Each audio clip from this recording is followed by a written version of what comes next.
잡코리아가 알바몬과 함께 하반기 구직 활동을 하는 신입직 구직자 1,306명을 대상으로 하반기 취업 대비 현황에 대해 조사했습니다.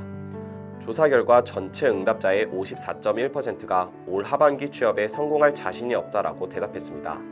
또한 지원자의 직무 능력을 평가해 인재를 채용하는 방식인 블라인드 채용이 확산되고 있지만 신입직 구직자들 중 80.4%는 여전히 취업 스펙이 중요하다고 응답했습니다. 인크루트가 기업 531곳을 대상으로 코로나19로 인한 경영 악화에 대해 조사를 진행한 결과 기업 4곳 중 1곳에서 하반기 파산 신청 가능성이 있는 것으로 나타났습니다. 설문참여 기업 중 72%는 코로나19 이후 실제로 경영 환경이 악화됐다고 응답했고 여행, 숙박, 항공업은 설문참여 기업 100%가 악화됐다고 응답했습니다. 전국경제인연합회 산하 한국경제연구원은 한국의 4차 산업혁명 관련 협회 9곳을 대상으로 주요국 4차 산업혁명 인력 경쟁력 현황 및 전망을 조사한 결과 올해 한국 4차 산업혁명 분야의 인력 부족률은 29.4%로 나타났다고 밝혔습니다. 인력이 부족한 주요 기술 분야는 드론, 3D 프린팅, 로봇으로 모두 30%가 넘었습니다. 부산교통공사가 2020년 신입사원 공개채용 최종 합격자 670명을 발표했습니다. 최연소 합격자는 22세, 최고령 합격자는 46세였습니다. 합격자들은 신체 검사를 거쳐 BTC 아카데미에서 운전, 건축, 전기, 신호 직렬부터 신규 임용 후보자 교육을 수료한 후 차례로 임용될 예정입니다. 울산시가 한국전력 국제원자력대학원 대학교와 원전해체 산업을 육성하기 위한 원전해체 전문인력 양성 업무협약을 체결했다고 밝혔습니다.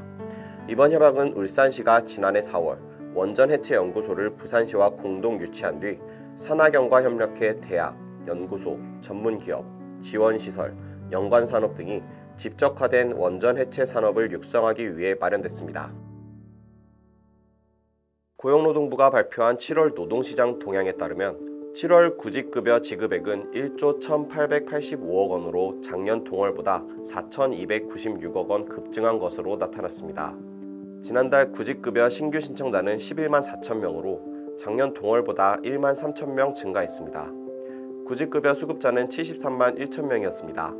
구직급여 지급액의 가파른 증가세는 실업자 증가뿐 아니라 작년 10월부터 적용된 구직급여 지급액 인상과 지급기간 확대 등 제도 개선에 따른 것이라고 노동부는 설명했습니다. 정부가 코로나19 사태로 고용 급감이 우려돼 특별 고용지원 업종으로 지정한 업종에 대한 고용유지지원금 지급 기간을 60일에서 180일 연장하는 방안을 추진한다고 밝혔습니다. 이재갑 고용노동부 장관은 특별 고용지원 업종 기업 중 상당수는 코로나19 위기가 시작된 3월부터 휴업휴직 조치가 계속됨에 따라 일부 기업은 9월이면 고용유지지원금 지원 기간이 만료돼 고용유지를 위한 추가적인 지원 조치가 시급한 상황이라고 설명했습니다.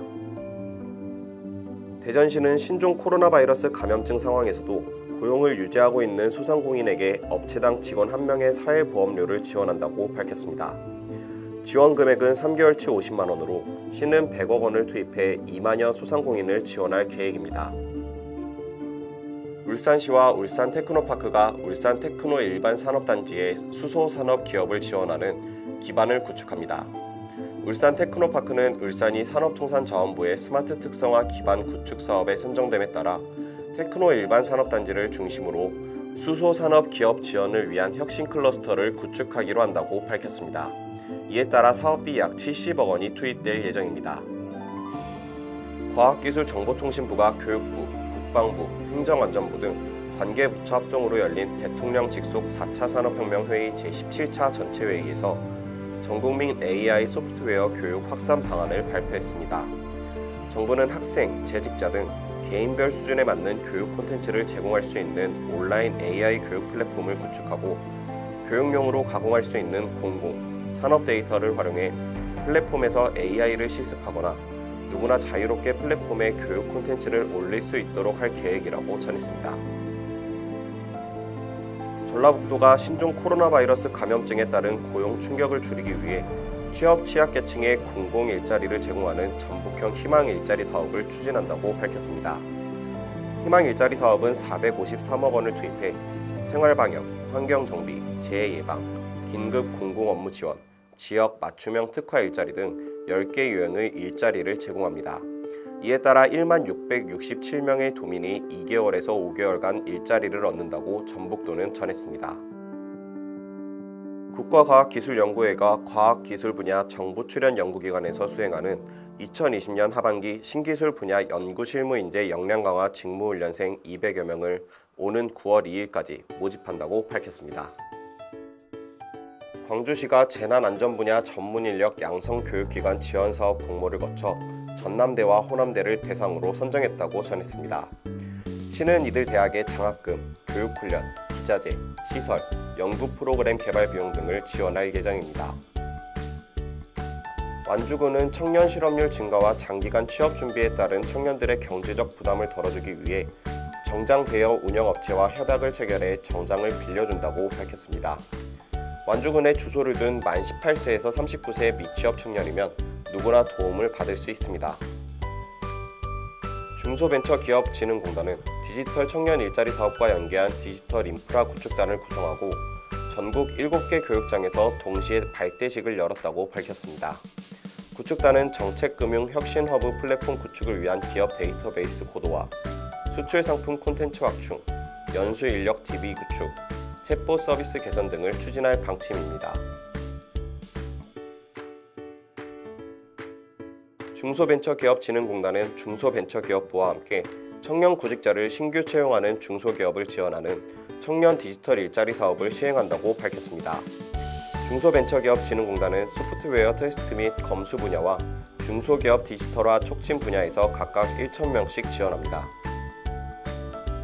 은행연합회, 금융투자협회, 생명보험협회, 손해보험협회, 여신금융협회, 저축은행중앙회, 금융공기업 등 금융권 53개사는 26일에서 28일까지 온라인 금융권 공동채용 박람회를 열었다고 밝혔습니다. 올해로 4번째인 금융권 공동채용 박람회는 비대면 채용 트렌드에 맞춰 구직자들에게 인공지능 역량검사, 영상 면접 등의 체험 기회를 비대면으로 제공했습니다. 전라북도가 재활용 폐기물의 올바른 배출과 일자리 창출을 위해 공동주택 및 재활용 선별장을 관리할 자원관리 도우미 467명을 모집한다고 밝혔습니다. 자원관리 도우미는 정부 지침에 따라 공동주택단지의 배치, 올바른 분리배출 지원과 홍보 등을 맡습니다. 전북도는 467명을 채용해 지역 공동주택 및 재활용 선별장에 배치할 계획입니다. LG전자가 디자인 경영센터 신입사원 채용에 나섭니다. 신입사원 전기 공채를 폐지하고 상시 채용으로 전환한 뒤 두 번째로 진행하는 채용으로 이번에 온라인 인턴십을 도입했습니다. LG전자는 채용 유튜브 채널을 통해 디자인센터 신입사원을 채용한다고 밝혔습니다. 잡코리아가 국내 기업 인사 담당자 315명을 대상으로 하반기 채용시장 전망에 대해 설문조사한 결과 전체 응답자 중 43.8%가 침체될 것이라고 답했습니다. 상반기와 비슷할 것이라고 응답한 사람은 36.8%, 회복될 것이라고 응답한 사람은 19.4%로 나타났습니다. 이와 함께 기업별로도 차이가 나타났습니다.